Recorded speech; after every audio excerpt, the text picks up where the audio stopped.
Que a graça e a paz do nosso Senhor e Salvador Jesus Cristo vivo venha guardar nossa mente e o nosso coração nesse tempo que se chama hoje, mais um dia que o Pai nos concedeu. Por isso nós regozijamos, por isso nós nos alegramos nesse dia, porque o Pai nos concedeu mais 24 horas para a glória dele, para que o conheçamos, para que o adoremos com tudo que ele nos provê. Seja você como mãe, que hoje vai lavar vasilha, você como empresário, você como, não sei qual é a sua função que Deus te permitiu realizar hoje, se Ele te deu vida, é para que através das suas funções você o adore. E nós estamos aqui mais uma vez para falar das Escrituras. Hoje nós vamos meditar em 5 capítulos da Bíblia, de acordo com a nossa leitura bíblica diária. Nós vamos do 44 até o 48 do livro de Jeremias, que é um livro de muito aprendizado. Meu Deus do céu, é muito aprendizado. Vamos terminar o livro de Jeremias na segunda-feira. Terça-feira vamos falar sobre o livro de Lamentações. E aí depois entramos em Ezequiel, que é um livro extremamente profético e, não vou negar, um pouco difícil. Espero que o Espírito Santo me capacite para a gente falar sobre Ezequiel. Eu estou muito animada porque com a leitura bíblica e com as lives eu tenho buscado muito mais. E quando a gente busca, gente, Jesus deixou claro, quem buscar vai encontrar. Tem pessoas que vão ver uma vida na superficialidade do Evangelho, de Deus, do Espírito, das coisas espirituais que são deleites superiores. Mas tem aqueles que vão cavar um pouco mais profundo. E com as lives eu tenho cavado mais profundo e tem sido tão bom. Deixa eu cumprimentar aqui o João Marcos que entrou. João, seja bem-vindo. Jesus te abençoa, viu? Que essa live seja edificante para a nossa vida. Vamos fazer uma oração? Senhor Jesus, tudo é por Ti, tudo é para Ti e Tu é a glória. Essa live foi o Senhor que mandou que começasse, foi o Senhor que ordenou. E a Tua palavra diz, nós vamos falar sobre isso hoje, maldito é aquele que faz a obra de Deus relaxadamente. Portanto, Senhor, que essa live seja, Deus, realizada por meio de Teu Espírito, Senhor, que seja tudo que nós falemos aqui, tudo que nós venhamos meditar, que a Tua palavra venha, Senhor, de uma forma extraordinária, encontrar lugar em nosso coração, encontrar espaço, que nós venhamos esconder a Tua palavra no nosso coração para não pecar contra Ti, que a Tua palavra, Senhor, não seja vista apenas como uma maneira, um modo de entretenimento, não, que ela seja o mais importante tema do dia, que a Tua palavra seja para nós não apenas um objeto de meditação, Senhor, mas seja para nós a fonte da vida, seja para nós o nosso manual de regra e de conduta, que nós venhamos ser, ó Deus, tudo aquilo que o Senhor quer que sejamos por meio da Tua palavra, cada princípio estabelecido seja por nós ansiado, buscado todos os dias da nossa vida, até que o Senhor volte, ó Pai, e que pela Tua graça e misericórdia e favor nós possamos, Senhor, dia após dia aprender mais de Ti, do Teu caráter e do Teu amor, que o Senhor alcance o coração de cada um que vai ver online, ao vivo, mas aqueles, Senhor, que vão assistir depois, todos, ó Deus, todos, do menor ao maior, sejam edificados por meio da Tua palavra. Que o Senhor traga revelação, Senhor, luz à mente e fogo ao coração, em nome de Jesus. Amém? Ivonete, querida, seja bem-vinda.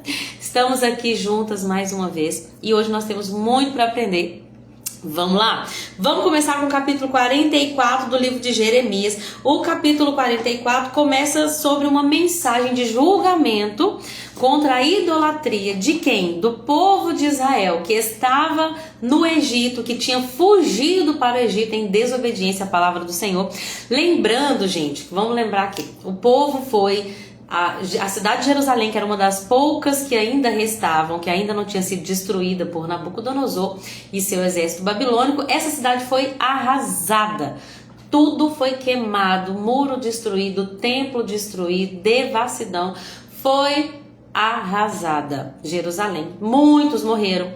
Foram exilados, né? Muitos foram exilados em algumas campanhas ali de Nabucodonosor. Primeiro foram os nobres com Daniel, depois foram todos, ficaram só alguns ali dos mais pobres. Depois uma multidão se reuniu ali, pediu para Jeremias, para que Jeremias consultasse a Deus sobre o que eles deviam fazer.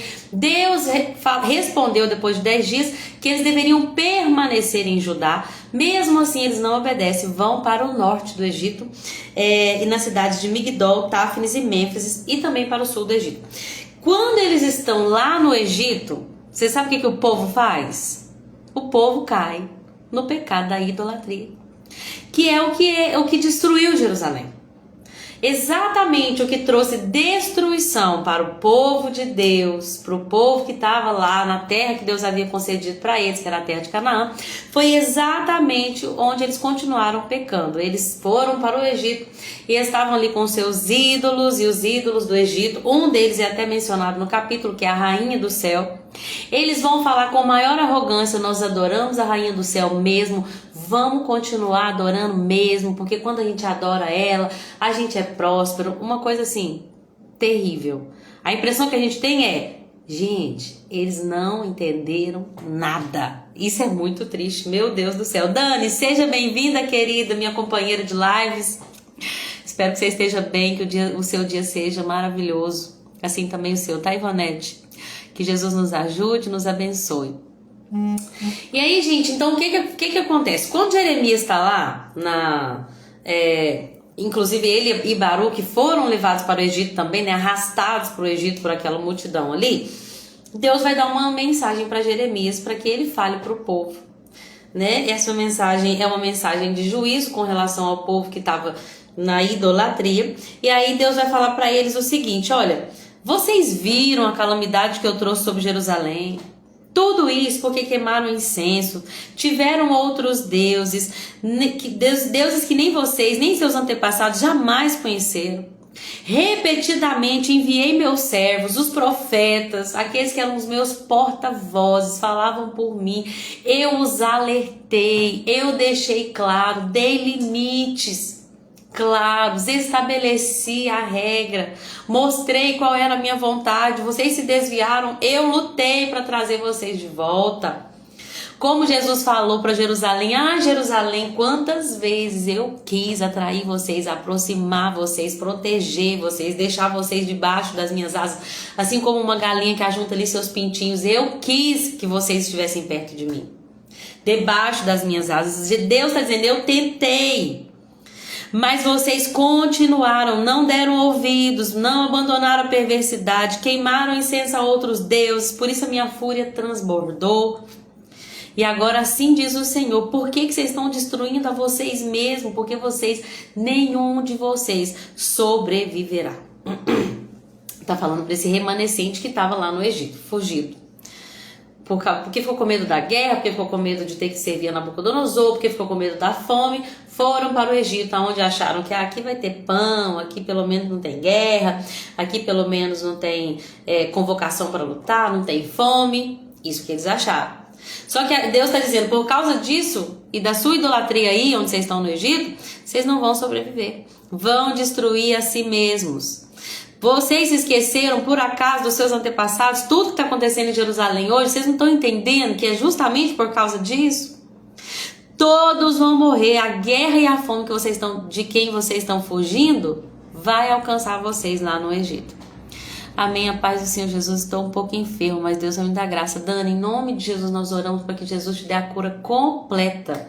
Meu Deus, que dias maus nós temos vivido, né? Muitas pessoas com enfermidade. Aqui em Pará de Minas, não sei se você está em Pará de Minas, Dani, me lembra aqui. Eu esqueci. Me lembra? Aqui em Pará de Minas, meu Deus do céu, tem sido uma onda de viroses, que começa aqui com questões intestinais, do aparelho digestivo, logo já vai para questões gripais. Misericórdia. Ah, você está em Mateus Leme, verdade. Só para confirmar. Pois é, minha filha, aqui em Pará de Minas, meu Deus. Mas eu oro para que Jesus te ajude, viu? A bálsamo em Gileade, graças a Deus. Exatamente. Essa é uma das coisas que Deus vai falar lá pro Egito. Mas nós vamos chegar lá. E então, Deus está falando pro povo ali: olha, vocês todos vão morrer. Apenas alguns que vão voltar para Israel. Mas aqui a maioria de vocês, a maioria quase que absoluta, vai morrer por causa dessa fome e da guerra que vocês, né, fugiram. Mas aí a Bíblia diz que eles não demonstravam nenhum remorso nem temor. A Bíblia diz que nesse momento, enquanto Jeremias está lá falando para aquele povo rebelde que carregou ele para o Egito juntamente com Baruque, a Bíblia diz que nesse momento as mulheres que estavam presentes e todos os homens, então todas as mulheres que estavam presentes e todos os homens que sabiam que as suas esposas haviam queimado incenso a ídolos, uma grande multidão começou a responder Jeremias. Não ouviremos as mensagens que você transmite no nome do Senhor. Vamos fazer o que a gente bem entender. Nós vamos fazer o que nós quiser mesmo. Tô bem assim, mineira hoje. Nós vai fazer o que nós quiser mesmo. Nós vamos fazer o que bem entendermos. Queimaremos incenso, apresentaremos ofertas derramadas para a rainha do céu, assim como nossos antepassados, nossos reis, nossos oficiais sempre fizeram lá em Judá, Jerusalém. Vamos adorar sim. Essa aqui, que era conhecida como a deusa da fertilidade, da prosperidade, provavelmente a Astarote, que a gente tanto vê na Bíblia. Vamos adorar nossa rainha mesmo, não vamos abrir mão de nada. Aí a Bíblia diz, olha que insolência, gente. A Bíblia diz que eles falam assim, olha, naqueles tempos que a gente adorava a nossa rainha, tinha fartura. Olha que engano que o diabo trabalha, gente, no engano. Olha o que eles estavam falando para Jeremias aqui, ó. Naquele tempo tinha alimento com fartura, a gente era próspero, a gente não tinha problema. Mas desde que as ofertas derramadas, desde que deixamos de adorá-lo com ofertas derramadas, temos enfrentado a aflição, morrido por guerra e por fome. Além disso, acrescentaram as mulheres, você acha que a gente estava queimando incenso para nossa rainha? E que os nossos maridos não sabiam? Sabia sim! Nossos maridos sabem de tudo isso que a gente está fazendo. Gente, olha que insolência, que coisa terrível. A Bíblia diz que essas mulheres estão falando assim, olha, nós vamos adorar a nossa deusa sim. Nós vamos adorar a nossa rainha do céu? Sim. Gente, toda coincidência, toda semelhança não é mera coincidência. O que elas estão falando ali? Nós vamos continuar na nossa idolatria, nós vamos continuar adorando nossos ídolos, porque quando a gente parou de adorar esses ídolos, tudo deu errado. Mas toda vez que a gente adora um ídolo aqui, que a gente queima um incenso para nossa deusa, as coisas melhoram. É engano de Satanás, tá? É engano de Satanás. Tem muita gente que fala isso comigo. Ah, Lorena, quando eu estava no mundo, estava tudo bem. Claro, você está do lado do diabo, fica lá. Mas o problema é que vai vir uma eternidade por aí. Aí eu passei para crente, eu fui para a igreja, as coisas ficaram difíceis. É um engano do diabo. Porque, na verdade, o que deixou as coisas difíceis para Jerusalém foi exatamente a idolatria. Mas na cabeça deles, enquanto eles estavam adorando os deuses deles, estava tudo bem. Aí eles tentaram fazer uma reforma fajuta lá, que na verdade o coração deles não mudou. E aí veio a destruição e eles estão culpando agora a Deus. Oi, Andréia, minha querida, quanto tempo? Espero que você esteja bem, seja bem-vinda a essa live, viu? Deus te abençoa. Tamara que está aqui conosco também. Tamara, Jesus te abençoe, querido, você e sua casa, em nome de Jesus. Gente, é um engano de Satanás que a gente vai para a igreja e as coisas pioram. Deixa eu te falar.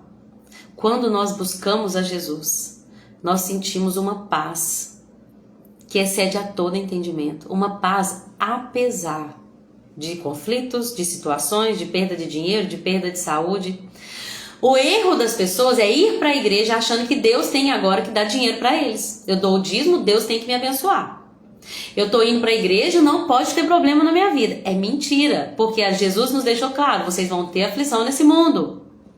Agora, uma coisa é fato, quando você decide seguir Jesus, principalmente no início dessa jornada de libertação de tantas coisas do velho homem que estão agarradas na sua alma, obviamente que vai ser um processo difícil, obviamente que o diabo não vai simplesmente entregar aquela alma, que vai ter lutas, que vai ter provações, obviamente que vai ter questões espirituais envolvidas, mas em Jesus nós somos mais que vencedores.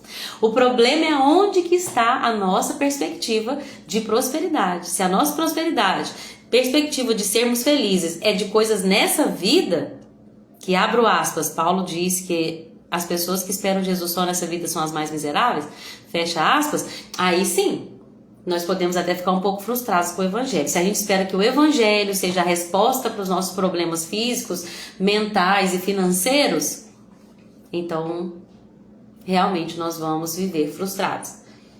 Só que o evangelho começa com a salvação da nossa alma. De repente começa-se uma transformação de dentro para fora.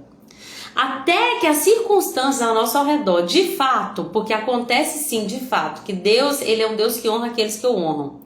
Mesmo que apesar que nessa terra sempre vai ter luta, até que Jesus volte nós vamos passar por luta, até situações ao redor. A Bíblia diz que aquele que tá no Senhor, até os inimigos estão em paz com ele. É o que a Bíblia diz. Agora, enquanto estivermos nesse processo de libertação, muitas vezes nós vamos passar mesmo por dificuldades. Ah, mas no mundo era bem mais fácil. Era mais fácil, mas a sua alma estava destinada ao inferno. Era mais fácil mesmo, era mais fácil. Não tinha que lutar contra pecado, não tinha que lutar contra impureza. Era só você viver a sua vida do jeito que todo mundo vive, só que isso te destruía. Você estava morto espiritualmente, acabava com o seu relacionamento com Deus, você não tinha conhecimento de Deus, sua vida não tinha menor sentido. Você lutava contra um sentimento terrível de não saber a quem pertence, para que propósito você foi criado. Chega o final de semana é alegria, porque daí você bebe, porque daí você vai pra farra, mas chega no domingo à noite é uma tristeza profunda, segunda-feira de manhã é uma ressaca terrível, vamos começar a trabalhar de novo, parece que nada faz sentido. Uma vida vazia, mais fácil. É mais fácil, mas é vazia e infeliz e sem propósito. Esse povo estava nesse lugar. Ah, a gente tentou fazer as coisas certas e as coisas piorou. Enquanto a gente está adorando a nossa rainha aqui, a nossa mãe, tá tudo certo. As coisas vão dar certo, você vai ver, Jeremias. Jeremias começa de novo a falar, então tá bom.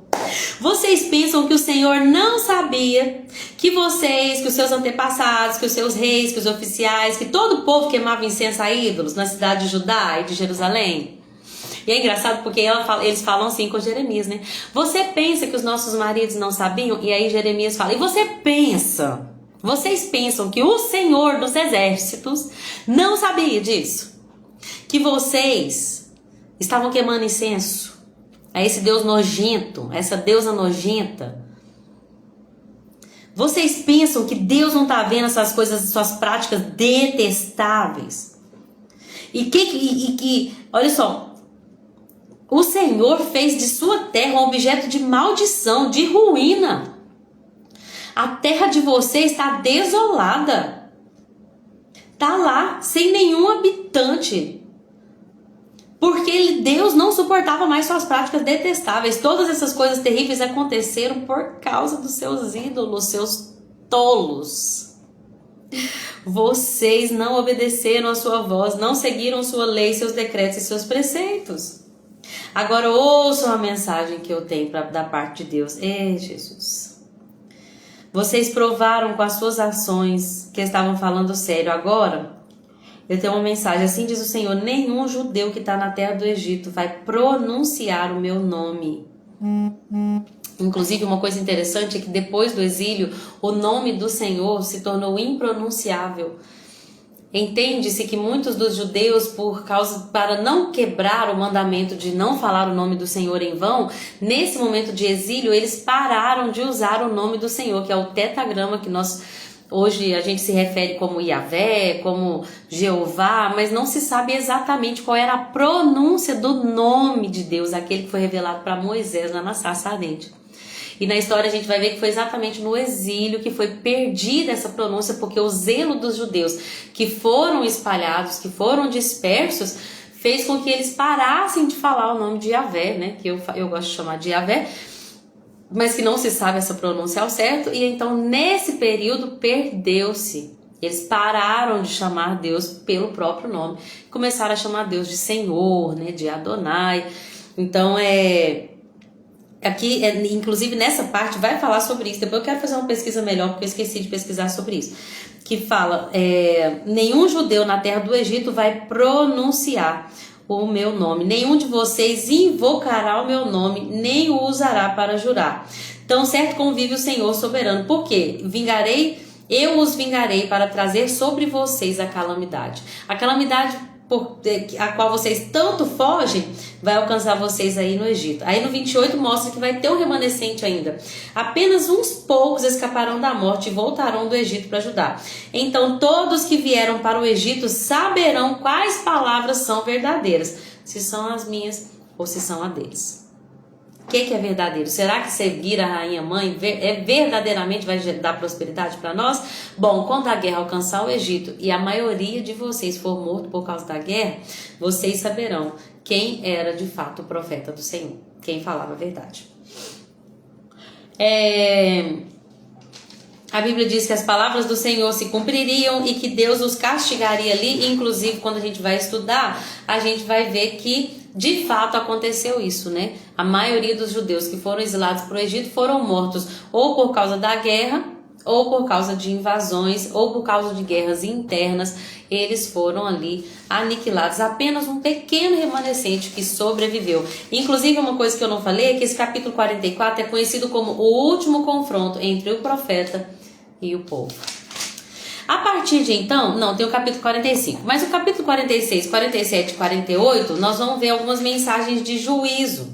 Depois também, né, 49, 50 e o 51 também vão ser, né, ou seja, praticamente todo o final agora do capítulo vão começar mensagens de juízo de Deus.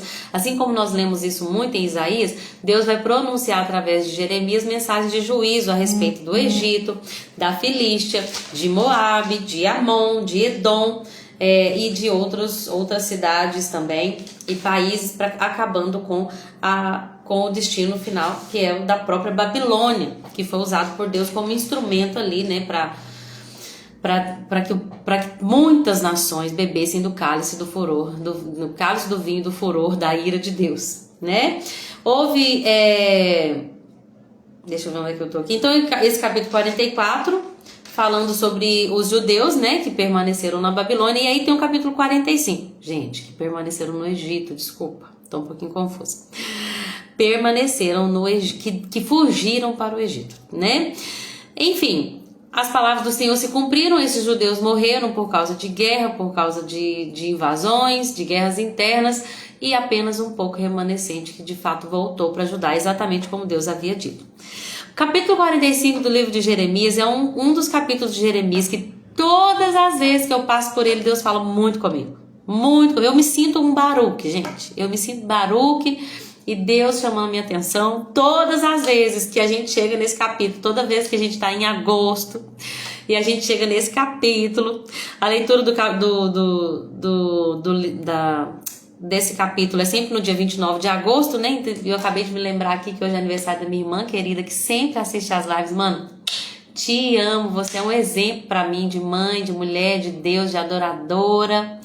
Eu tenho muito orgulho santo de ser sua irmã, muito mesmo. Nossa, como eu agradeço a Deus por uma irmã como você. Falei, né, isso pra você. Muitas pessoas me perguntam, você acha mesmo ter mais de um filho? Eu falo, acho, porque como é bom ter irmão, gente. Eu lembro quando eu tava grávida, meu Deus, minha irmã ficou o tempo todo, me ajudou durante a gravidez, a gente tava num período difícil. Eu me lembro que bem no inicinho eu chorando, com medo de ter melasma, eu não tinha dinheiro para comprar um protetor solar, ela foi lá, comprou um protetor solar para mim, comprava as coisas para nós, me ajudou comprando muitas coisas para o nascimento da Cecília, segurou minha mão durante o parto da Cecília, sempre uma tia maravilhosa. Meu Deus, eu sou muito grata a Deus por ter você como irmã. Nossa, um coração que cuida, gente. Inclusive, muitas das coisas que eu trago na live é um presente que ela me deu, que é o dicionário Wycliffe. Ela é uma bênção, Eu oro para que Deus te dê muitos e muitos presentes, dos mais inesperados possíveis e daqueles que nenhum dinheiro poderia comprar, que você seja muito, muito abençoada, mana, te amo. Então, gente, todo dia 29 de agosto, que é aniversário da minha irmã, eu leio esse texto, uma mensagem de Deus para Baruque. E é como se Deus falasse assim, uma mensagem de Deus para Lorena. É muito gostoso ter essa oportunidade de falar na live, porque a gente está na... Qual ano que a gente está da leitura bíblica diária, gente? Deixa eu lembrar aqui. Não sei se é o 7º ano que a gente está lendo a Bíblia nesse plano. Eu sempre esqueço. Ivonete, qual ano que é? Me lembra aí, amada. Sei que tá... entrei aqui também, achei. Deixa eu só achar aquela listinha que nós temos ali no grupo. Tá carregando ainda. Estamos na 7ª edição, né? Então tem 7 anos que a gente está lendo a Bíblia nesse plano de leitura. Eu já tinha lido a Bíblia também algumas vezes antes. Então, assim, toda vez que eu chego nesse período, Jeremias 45, Deus fala comigo. E eu quero falar para vocês o que Deus fala comigo.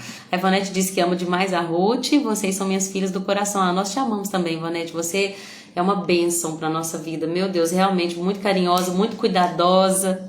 Obrigada, viu, pelo seu carinho. O que acontece aqui no capítulo 45? Baruque tá chateado. Baruque tá chateado, Baruque tá cansado. Baruque tá desanimado. Nessa época aqui que Deus falou essa mensagem para Baruque, foi depois que Baruque escreveu as coisas que Jeremias tinha dito. E assim, nesse tempo aqui, Baruque está sentindo o peso de ser o secretário de um profeta que sofreu durante todo o seu ministério. Baruque está sentindo o peso, sabe? Do ministério que foi doído, doloroso, que foi difícil. Nesse momento, ele estava cansado. Inclusive, Deus vai responder para aquilo que ele falou com Deus, porque Deus responde através de Jeremias assim: Baruque, você disse, estou cercado de aflições. Será que já não sofri o suficiente? E agora, Yahvé, o Senhor, nos acrescentou ainda mais dor. Estou cansado de sofrer, cansei de ser enganado. Esse aqui foi um trecho que eu acrescentei, tá bom? Estou exausto de tanto gemer, não encontro descanso. Essa foi a reclamação de Baruque com Deus. E aí Deus vai falar essas palavras, vai repetir as palavras dele por meio de Jeremias, mas Deus vai falar algo para Baruque aqui. Baruque, deixa eu te falar uma coisa, meu filho. Eu vou destruir essa nação que eu edifiquei. Eu vou arrancar o que eu plantei. Você está procurando grandes coisas para si mesmo, Baruque? Não faz isso, meu filho. Porque eu vou trazer calamidade sobre todo esse povo. O tempo que a gente está falando aqui, gente, é um tempo de juízo sobre toda uma cidade a qual Deus amava, prezava. Deus habitava no meio desse povo, no templo. Deus estava ali, vendo as abominações. Deus também estava sofrendo com aquilo. E quando eu falo sofrendo, porque Deus tem sentimentos. Deus estava furioso com o povo que o abandonou. Eu penso que o que Deus está falando para Baruque aqui é: Baruque, você também não consegue perceber que eu também estou sofrendo? Eu também estou exausto, eu também estou por aqui com uma situação que é com o seu povo, que me abandonou. Agora eu tenho que destruir algo que eu edifiquei, que eu construí. Eu tenho que destruir algo que eu construí. Eu vou ter que arrancar uma coisa que eu plantei. Baruque, não está fácil para ninguém. O tempo que você está vivendo agora é um tempo de crise. É um tempo de juízo. E você está procurando prosperidade para si mesmo? Você está procurando uma vida boa? É isso, Baruque, que você está querendo? Que mesmo num tempo de tanto juízo nacional, que a sua vida seja fácil. Então, Baruque, minha resposta para você é: eu vou trazer calamidade para o povo, para todo o povo. A você, porém, porque tem recompensa. Eu vi o que você fez com Jeremias, eu vi o seu empenho por fazer o que é certo, eu vi que você obedeceu às minhas palavras, que você tem empenhado no ministério juntamente com o meu servo. Então eu vou te dar uma palavra: a calamidade vai vir. Não tem como escapar disso. Não tem como escapar da morte, da tristeza, não tem como escapar da criminalidade, não tem como escapar de ver notícias terríveis na televisão, não tem como escapar disso. Quem dera se desse, né, gente? Quem dera se nós pudéssemos evitar que o mundo fosse mal, que os pais agredissem seus filhos, que abusadores abusassem de crianças enfim, que mulheres fossem escravizadas, que tivesse tráfico de órgãos humanos, tráfico humano, que não tivesse prostituição. Quem dera que tudo isso fosse algo que nós só pedíssemos a Deus e que num piscar de olhos as coisas físicas na terra resolvessem. Mas Deus está dizendo: olha, a calamidade vai vir. Só que a você que permaneceu fiel, Baruque, eu vou te dar a sua vida como despojo, como recompensa. Essa versão diz: eu vou te dar a sua vida como recompensa, aonde quer que você vá. Você não vai ser morto. Agora, não me peça para evitar uma calamidade que está para vir sobre toda a terra. Não me peça. Até pesquisei um pouquinho sobre esse capítulo, né, para poder firmar desse entendimento que eu tenho todas as vezes que eu leio esse livro. E eu achei interessante que fala assim, que nesse momento de tempo de juízo e de crise, Baruque estava esperando ainda uma posição social, riqueza, glória, prosperidade pessoal, reconhecimento. E Deus está falando, Baruque, você está esperando reconhecimento quando eu tenho algo para tratar com esse povo? Você está esperando prosperidade quando eu vou ter que arrancar aquilo que eu plantei e destruir aquilo que eu edifiquei? Isso aí eu não vou te prometer. Eu não vou te prometer que todos os seus sonhos vão ser realizados, filho. Eu não vou te prometer que um dia você vai realizar seus sonhos financeiros, que você vai ser milionário, vai fazer viagens internacionais. Eu não vou te prometer isso, mas eu vou te prometer uma coisa: que você tem a sua vida como recompensa. Que você não vai morrer nessa guerra. Que você não vai ser destruído nessa guerra. Isso eu vou te prometer. Vão te carregar para o Egito, Baruque. Você vai para onde você não quer ir. Você vai sofrer no meio de um povo que, infelizmente, né, escolheu me abandonar, e por causa disso não vai ser próspero. Mas eu vou estar com você, Baruque, e vou te dar a sua vida como recompensa. Muitas das vezes Deus falava isso comigo quando eu li esse texto, e fala até hoje, é tipo assim, é como se nós estivéssemos falando assim, abençoa meu ministério, abençoa minha casa, que mesmo em tempos de crise nós estejamos sempre bem, que nós sejamos sempre abençoados, que não sejamos afetados por nada que acontece. Se vier enfermidade, que ninguém pegue enfermidade. Se vier crise financeira, que nós jamais sejamos atingidos. E aí Deus vai dizer muitas vezes para nós, filho, eu não vou te prometer que todo o seu trabalho vai ser reconhecido, que seu ministério vai alcançar milhões de pessoas, vai ficar famoso. Eu não vou te prometer que você vai realizar seus sonhos financeiros, que você nunca vai perder dinheiro. Eu não vou te prometer que você nunca vai ter que ir para o hospital. Mas uma coisa eu vou te dizer: Jesus já comprou a sua vida com um alto preço no Calvário. Então, enquanto você estiver nessa Jerusalém física, enquanto você estiver vivendo nessa terra física, você está sujeito a enfrentar as crises que essa terra enfrenta. Mas você nunca se esqueça que eu já paguei pela sua vida e que eu vim para te dar vida, e vida com abundância, e vida eterna. Jesus veio para nos dar vida eterna. Então, não fique esperando muita coisa dessa vida não, Baruque. É o que Deus falava comigo. Filha, não fique esperando muita coisa dessa terra. Agora tenha uma convicção: você não vai morrer. Porque você tem vida eterna por meio da fé em Cristo Jesus. Tá sem voz? Misericórdia. Me conta aqui, quem tá aí online? Deixa eu ver. A Dani tá aqui. Dani, tá conseguindo ouvir? Ah, voltou. Glória a Deus. Então, gente, essa mensagem para Baruque é a mesma para nós. Lembrando que nas minhas pesquisas, Baruque era uma pessoa que vinha de uma família proeminente. Ele era um nobre, provavelmente uma pessoa de uma família de alta posição. A Bíblia diz que ele é filho de Nerias e que o irmão dele, que é Seraías, era oficial do rei. Então ele já vinha de uma família que não era qualquer pessoa. Inclusive ele era um escriba, né? Ele tinha acesso ali às letras. Obrigada, Dani. Ele tinha acesso a letras, ele sabia escrever. Antigamente não era igual hoje, que todos sabem ler e escrever. Naquela época, obviamente, poucos, só os letrados, só os mais que tiveram maiores chances ali de estudo, que podiam ler e escrever. Então, Baruque veio de uma família de alta posição. Então, para ele agora descobrir que ele vai perder tudo, que vai acabar com toda a regalia, que agora eles vão passar fome, que vão passar dificuldade, era muito difícil para ele enfrentar tudo isso, né? Talvez mais difícil do que para uma pessoa que já vinha de uma situação difícil financeiramente. Mas Deus está dizendo: a sua vida vai ser como despojo. E Jesus também nos promete isso. Amém? Apesar das tribulações, você não vai morrer, porque Jesus comprou a sua vida.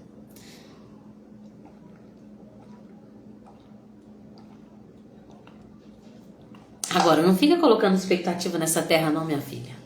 Deus fala comigo: não fica colocando não, sabe? Eu ainda tenho muita coisa para fazer. Eu sei dar boas dádivas para os meus filhos, mas que não seja assim a sua maior expectativa. Amém? Olha que acabou de entrar minha mãezinha querida. Mamãe, beijo, te amo, espero que você esteja melhor hoje. Minha companheira de live. Tava dormindo, mãe? Me conta aqui. Tomando muito remédio, tadinho. Então vamos lá, capítulo 46 começa então essas mensagens de juízo. A primeira mensagem de juízo é acerca do Egito. Vão ter várias nações citadas aqui.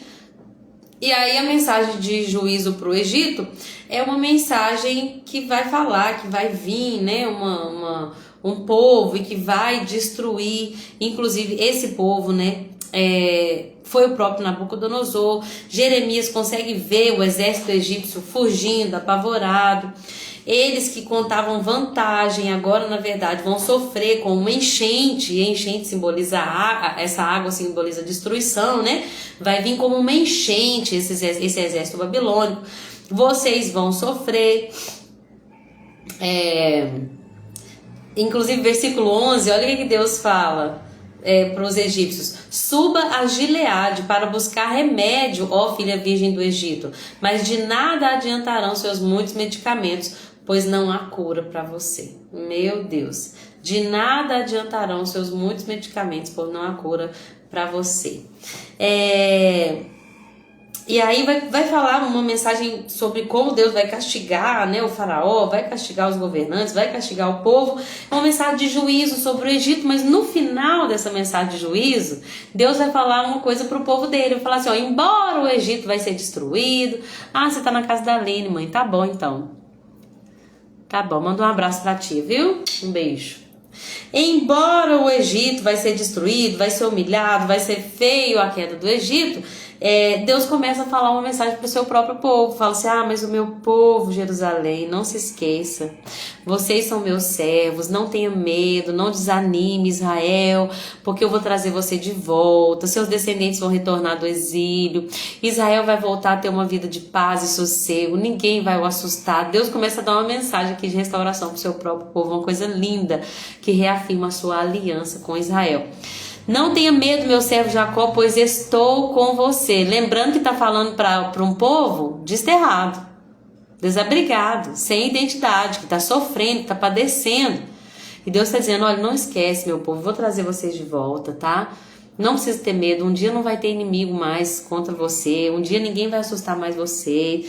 Eu estou te disciplinando, mas com justiça, porque eu não posso permitir que você seja impune. Gente, que você fique impune. Se tem uma coisa que Deus não é um Deus injusto. Deus não aceita impunidade. Porque o povo pecou e não se arrependeu, eles teriam que pagar o preço.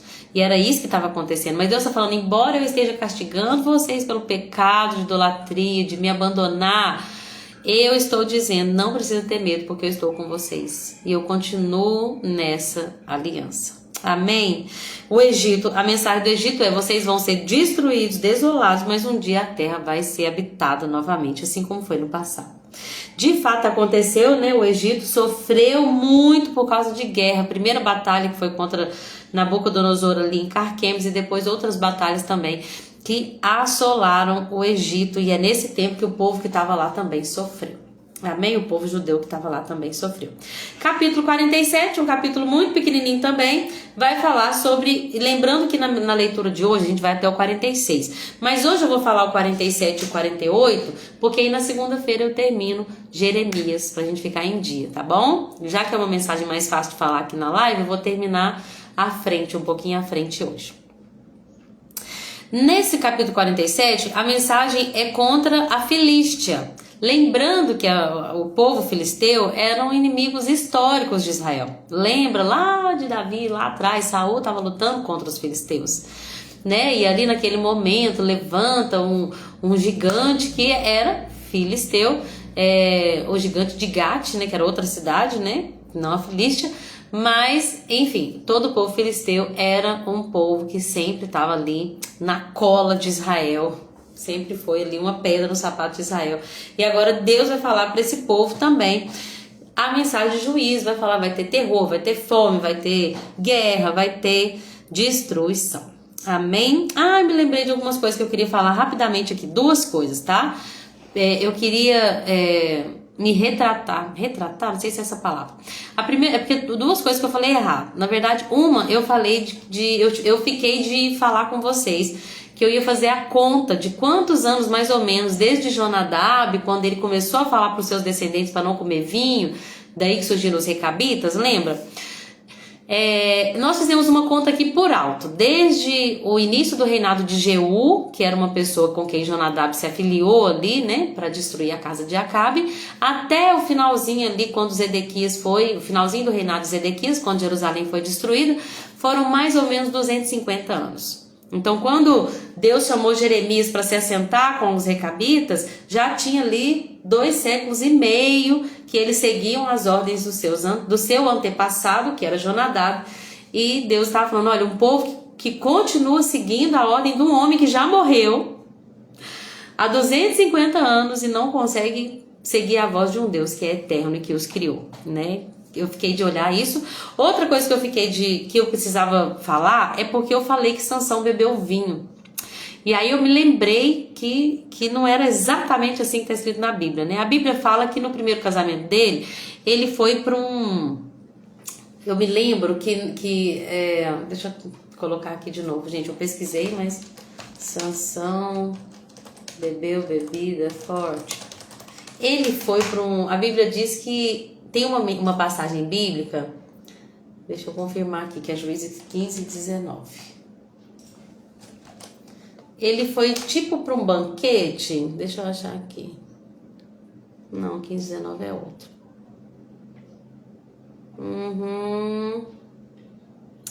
Aqui, ó. Durante as festas de casamento, gente... eu abri o site e aí foi lá pro início. Durante as festas de casamento, Sansão tomou bebidas fortes, porque o original hebraico para banquete significa uma bebida ou ocasião para bebida. Eu lembro de ter pesquisado isso esse ano quando a gente leu. Fala assim, daí ele estava lá no banquete, ele estava na bebedeira. Entende-se que ele tomou uma bebida forte. Inclusive, foi bem nesse contexto que ele vai fazer lá naquela festa, né? Que ele vai falar com o povo assim, vou propor para vocês aqui um enigma. Enfim, não fala-se claramente que ele bebeu vinho, mas entende-se pela palavra que foi usada no hebraico que ele participou desse banquete bebendo bebidas fortes, o que quebraria também o seu voto nazireu, pelo que eu entendo, né? Mas eu precisava retratar porque eu falei, Sansão bebeu vinho, e a Bíblia não fala claramente sobre isso, tá bom? Toda vez que eu lembrar que eu falei qualquer coisa e que eu chegar à conclusão que foi errada, eu vou vir cá e retratar. Se vocês permanecerem se vocês perceberem que eu falei alguma coisa errada, pode me falar aqui também, tá? A Bíblia diz que quanto mais a gente fala, mais perto a gente tá de errar. Então, quando a gente fala muitas coisas aqui da palavra, e a palavra é uma linda fonte ilimitada de conhecimento, a chance de eu, sendo humano, falar qualquer coisa errada é muito grande, né? Mas graças a Deus que nós temos a oportunidade de vir cá, de retratar e de falar, olha, gente, não é exatamente assim como eu falei, né? Então, vamos lá. Então, no capítulo, 2 coisas que eu precisava falar era isso, né? Eu me lembrei de outra coisa que eu falei que eu ia falar há muitas semanas e nunca falei, que é um ditado de uma... Mas eu vou procurar e amanhã eu falo, tá? Sobre a gente falar as coisas boas, sobre as pessoas ao nosso redor. Eu acho que eu falei isso lá em Cantares e até hoje eu nunca mais falei sobre isso, então me perdoem que depois eu falo. Capítulo 47, uma palavra que eu achei, um versículo que eu achei interessante do capítulo 47, fala assim, ó espada do Senhor, quando descansará? Volte para a sua bainha, repouse e aquiete-se. Mas como pode aquietar-se se o Senhor a enviou numa missão? Eu achei muito forte esse versículo, né? Que de fato a espada do Senhor iria destruir a cidade de Ascalon. Tem uma parte até no livro de Jeremias, se eu não estiver enganado, que fala assim que tinha poucos sobreviventes da cidade de Ascalon. Eu queria até lembrar, mas tem muito tempo que eu li isso. Não lembro onde é que estava. Achei aqui, ó. Quando Deus manda Jeremias pegar o vinho e levar para algumas cidades.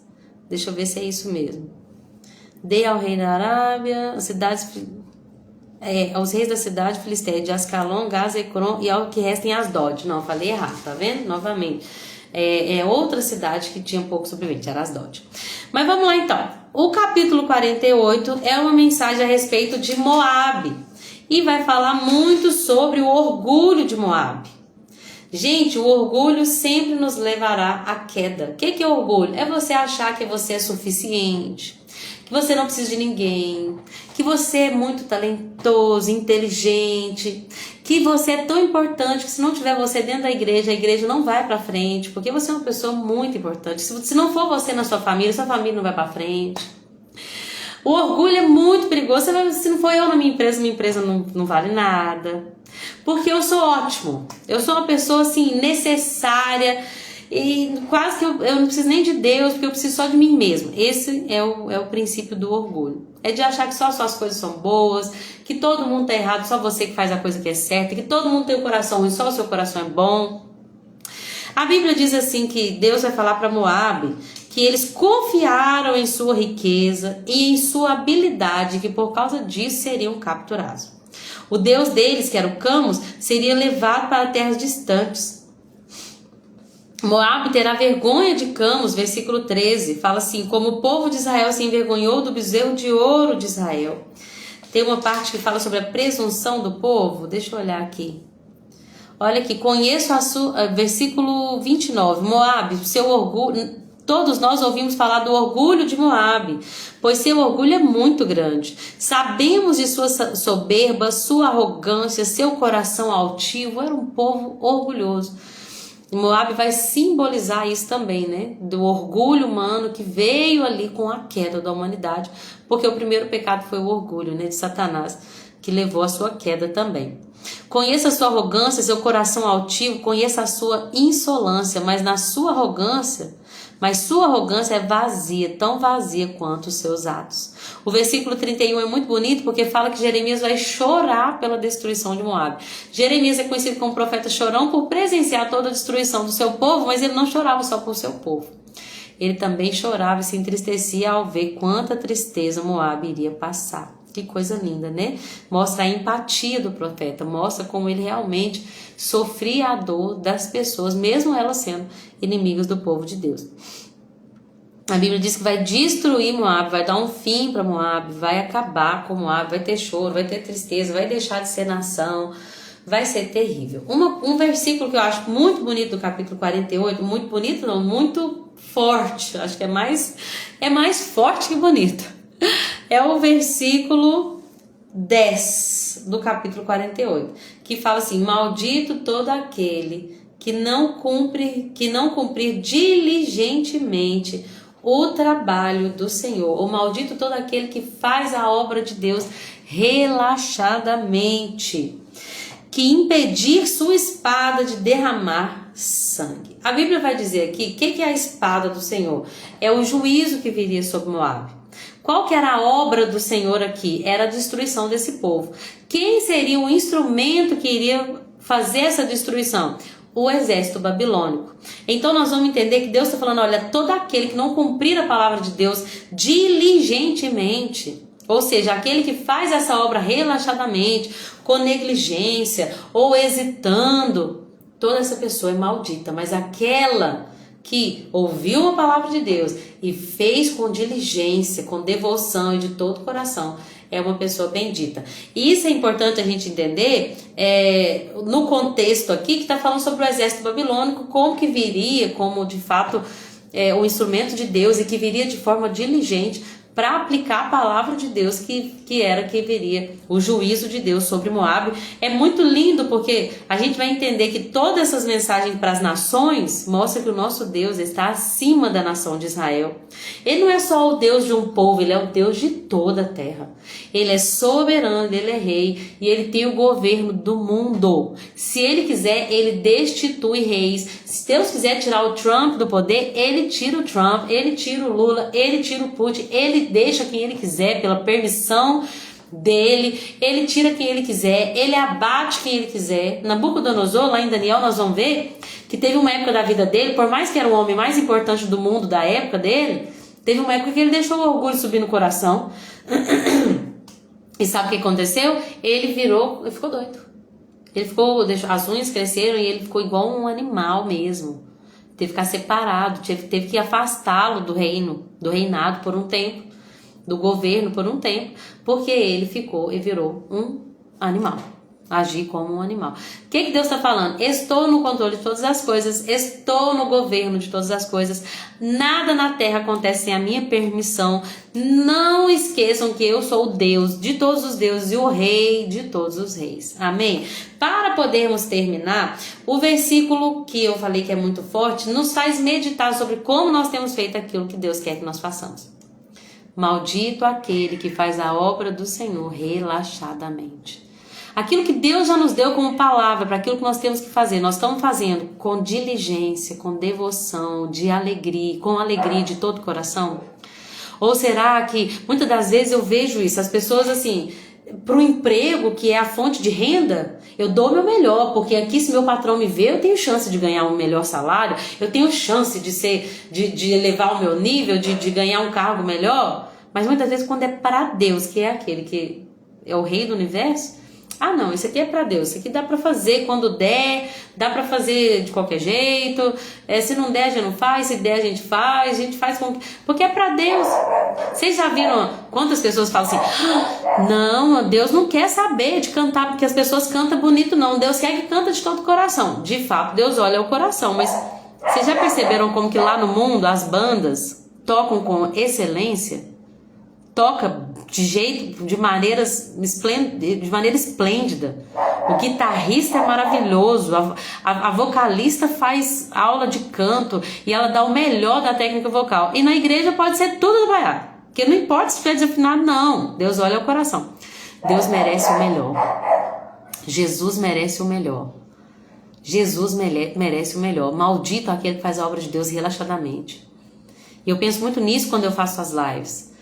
Ninguém falou que eu tenho que começar 2 horas, mas sempre quando não é 2 horas eu não tô lá, eu falo, meu Deus, eu tenho que ir, porque é o meu compromisso com Jesus, Ele é o meu Pai, e eu fiz o compromisso com Ele de que eu faria as lives. A live é um exemplo, mas quantas pessoas que chegam no trabalho todos os dias, 10 minutinhos mais cedo, porque quer fazer a fita lá com o patrão, mas que sempre chegam 10 minutinhos atrasados no culto, 15 minutinhos atrasados no culto?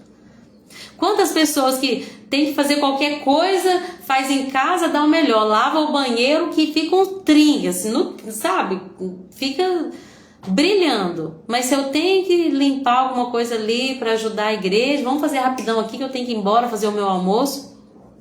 Maldito todo aquele que faz a obra do Senhor relaxadamente. Nós temos que ser intencionais em tudo que Deus nos disser para fazer. E talvez o que Deus vai nos dizer para fazer é cuidar dos nossos filhos. Não sejamos relaxados na criação deles. Talvez o que Deus nos manda fazer é cuidar das crianças na salinha. Não sejamos relaxados. Por que para preparar a pregação a gente fica a semana inteira orando, pedindo uma palavra, se preparando? Mas para as crianças, o que chegar lá na hora eu vejo o que eu falo.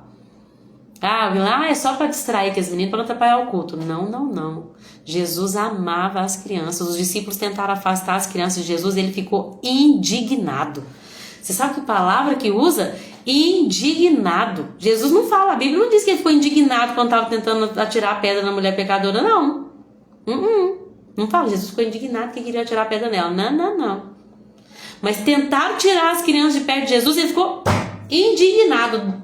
Deixa elas virem. Por que vocês estão? Não as impeçam, porque delas é o reino dos céus. Então, quando a gente senta para cuidar das crianças, será que nós estamos sendo relaxados ou será que estamos fazendo de todo o nosso coração? Não importa o que Deus te mandou fazer, faça de todo o coração. Amém? Tem que ser esposa? Seja uma ótima esposa. Tem que ser mãe? Seja uma ótima mãe. E eu estou dizendo isso não como alguém que já alcançou, porque eu sei que eu tenho um longo caminho aí pela frente, mas eu entendo que quando eu faço de todo o coração, quando eu tento de novo, quando eu me arrependo, quando eu falo que quero melhorar, já é o Espírito Santo em mim me ensinando a não ser relaxada em nada. O Espírito que Deus nos deu, gente, é um Espírito de equilíbrio, é um Espírito de fazer coisas do jeito certo, na hora certa, com diligência. Ninguém que é cheio do Espírito, você vai na casa dessa pessoa e essa pessoa é acumuladora e as coisas estão todas fora do lugar. Não porque tem uma criança, eu dou crianças que estão brincando e que tiram as coisas do lugar. Mas sabe aquela pessoa que a casa é desorganizada, que a pessoa mora no meio de sujeira? É porque o Espírito de Deus ainda não encontrou lugar dentro dessa pessoa para trabalhar. Porque conforme o Espírito Santo vai trabalhando, até as coisas ao nosso redor começam a ficar ajeitadas e organizadas, porque ele organiza de dentro para fora, né? Então, se você tem algumas gavetas aí que precisam de arrumar, eu tenho uma ali que eu tenho que dar um jeitinho nela também. Vamos começar, né? Nada quebrado, nada faltando, nada fora do lugar. É isso por hoje. Que Deus abençoe cada um de vocês. Obrigada, meninas que ficaram até o final. Mãezinha, Ivonete, Dani, que Jesus abençoe grandemente vocês. Obrigada pela companhia e até amanhã, se assim Jesus permitir. Viu, Dani? Melhoras para você, querida. Ivonete, beijinho. Jesus te abençoe grandemente. Amanhã é curso, né? De capelania, vai ser bênção. Vocês vão pegar essa credencial de capelão, né? Eu tenho a minha também e eu creio que nós vamos fazer muita obra do Senhor e não vai ser relaxadamente não, vai ser diligentemente, amém? Com Deus, gente, até segunda-feira, se assim Jesus permitir. Bom final de semana para vocês. Segunda a gente termina Jeremias, passa rápido esse tempo, né, gente? Que Deus abençoe e até segunda.